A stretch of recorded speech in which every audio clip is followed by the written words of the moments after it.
नमस्कार दोस्तों। आज 15 नवंबर है और आज के द हिंदू में क्या और क्यों पढ़ें इसको लेके हम फिर से हाजिर हैं।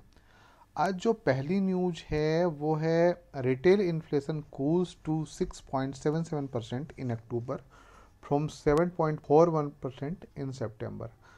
तो 6.77% हो गया है, मतलब लगभग 0.7 अंकों की गिरावट आई है।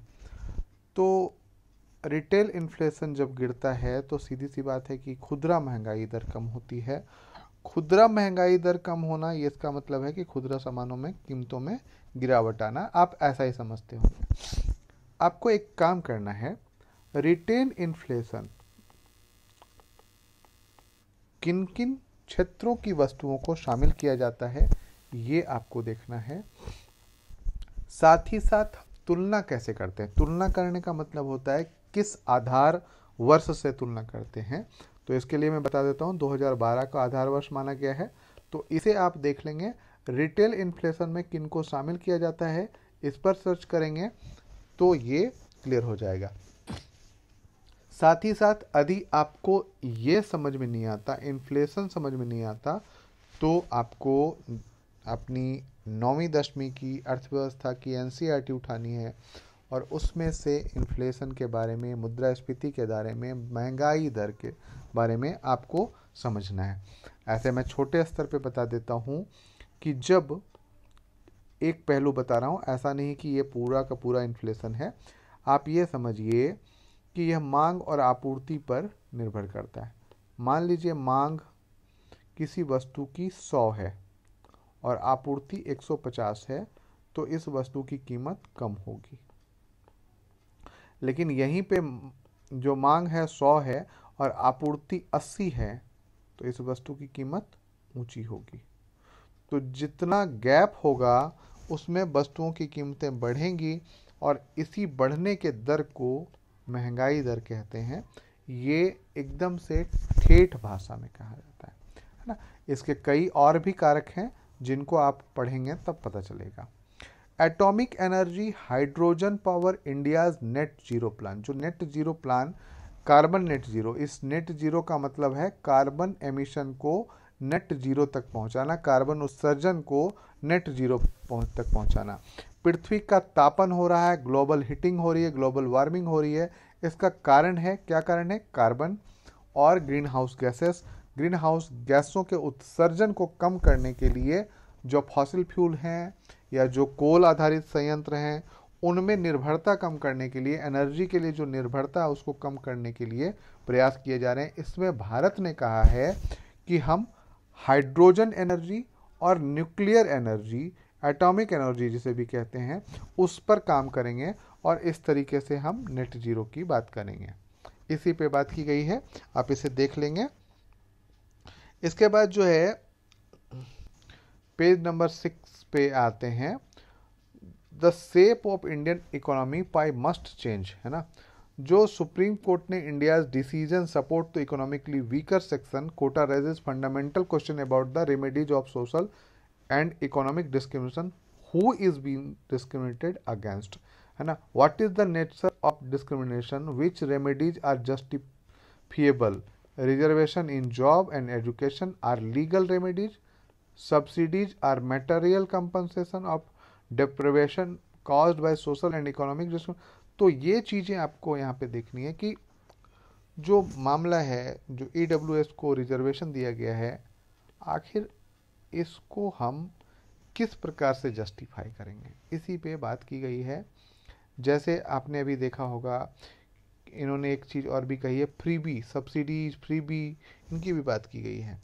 तो subsidies, freebie are material compensation for deprivation caused by social and economic discrimination. तो इसे आप पढ़िए और चीज़ों को अच्छे से समझिए कि किस तरीके से इकोनॉमिक क्राइटेरिया पिछड़ापन का कारण बनाई जा सकती है ना। जैसे यहाँ पे बहुत सारी चीज़ें और भी बताई गई हैं, जैसे economic inequality have been increasing in all countries. Even the rich ones government are struggling to meet conflict demand for ease of doing business for capital। मतलब ये चीज़ें इन्होंने कहा है कि जो बहुत सारे देश हैं या अधिकांश देश हैं उनमें गैप बढ़ रहा है, और गैप बढ़ने के कारण जो पुअर हैं या इकोनॉमिक वीकर हैं वो बढ़ रहे हैं। तो किस प्रकार से हम इसको जस्टिफाई करेंगे? मान लीजिए कि आज 10% हमने दिया है, अब जो गरीब हैं वो 50% के करीब हैं, तो आपको रिजर्वेशन 50% के करीब देना पड़ेगा। बहुत सारी चीज़ें हैं, इसको आपको देखना पड़ेगा, है ना। आप इसे पढ़ेंगे तो बहुत अच्छे से समझ में आएगा। इसके बाद जो है अगली न्यूज वो है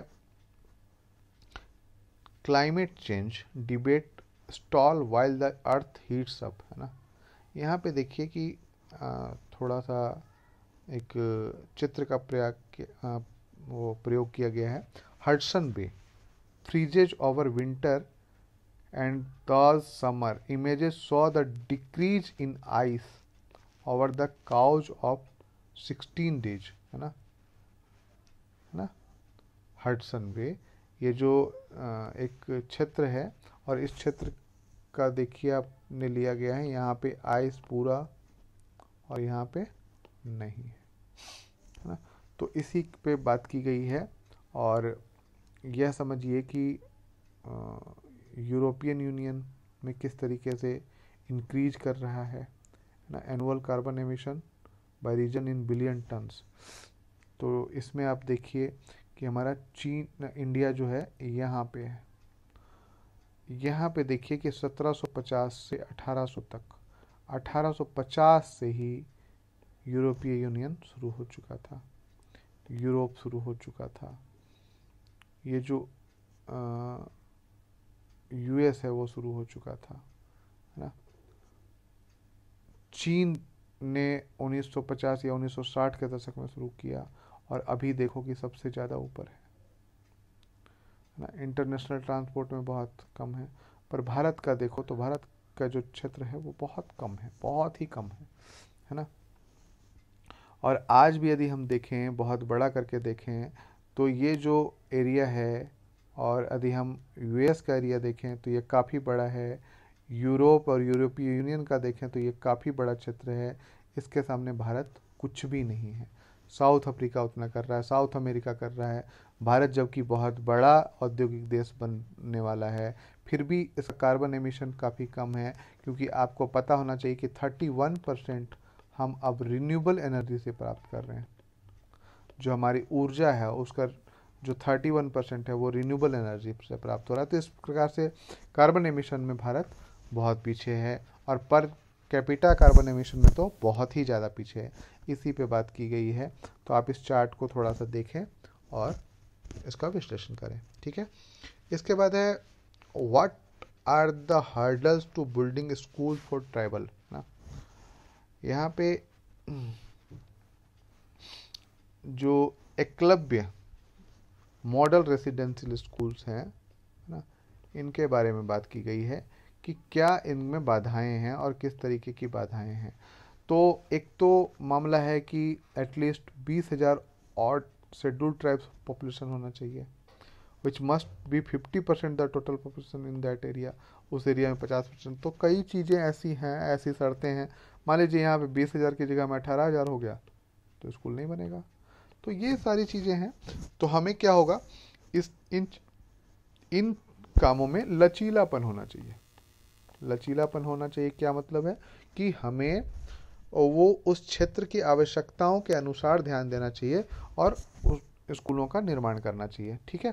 तो यहाँ पे ये भी है कि आर्टिकल 275(1) के अंदर, है ना, गाइडलाइन दिया गया है कि स्कूल जो है वो बनाए जाएंगे। इस प्रकार से आपको आर्टिकल 275(1) भी देख लेना है।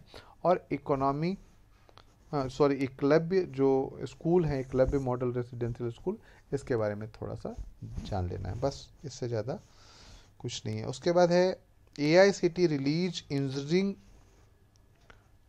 बुक्स इन मराठी लैंग्वेज। ये बहुत बड़ी न्यूज़ है। जो AICT है उसने इंजीनियरिंग की बुक्स मराठी लैंग्वेज में जारी की है। अभी हम लोगों ने देखा था कि MBBS की बुक जो है मध्य प्रदेश में हिंदी में जारी करी गई। उसी प्रकार से यहाँ पे देखिए कि all India council for technical education ने मंडे लॉन्च किया गया books for diploma and under graduate engineering course in Marathi language. ये एक बदलाव है जिसका स्वागत भी किया जाना चाहिए। स्वागत क्यों किया जाना चाहिए कि हम जो हैं वो लोकली या जो मातृभाषा है, जो हमारा वर्नाकुलर जो है वो उस पर हम बहुत कंफर्ट होते हैं, है ना, और उसमें हम बहुत आसानी से चीज़ों को समझ पाते हैं। तो यदि ऐसा प्रयास किया जा रहा है तो ये स्वागत तो ये कदम है और इस पर करना चाहिए काम, है ना। इसके बाद जो अगली न्यूज है वो है wholesale inflation slipped to single digit 8.4% in October. Wholesale price index जो है या होलसेल जो महंगाई दर थी वो बहुत 10 मतलब 2 डिजिट में थी, 10% से ऊपर थी। अभी जो है वो 8.4% पे आई है। आपको फिर से यहाँ पे मैं बता रहा हूँ कि आपको ये होलसेल प्राइस इन्फ्लेशन जो देखना है उसको देखना है, होलसेल इन्फ्लेशन को देखना है, WPI जिसको कहते हैं, और साथ ही साथ यह किन वस्तुओं से तय की जाती है इसको आपको देखना है। ठीक है, इन्फ्लेशन तो वहाँ भी पढ़ लेंगे, यहाँ भी पढ़ लेंगे, बस और कुछ नहीं। आज के लिए इतना ही पढ़ना है। और यदि आप नए आए हैं इस चैनल पे तो please like share subscribe comment ज़रूर करें। सब्सक्राइब ज़रूर कर लें, यदि गंभीर बच्चे हैं तो आप सब्सक्राइब ज़रूर कर लें ताकि आपको रोज़ इसकी सूचना मिल जाए और आप इसे देख के अपना टास्क पूरा करें। ठीक है, तो धन्यवाद, फिर मिलते हैं।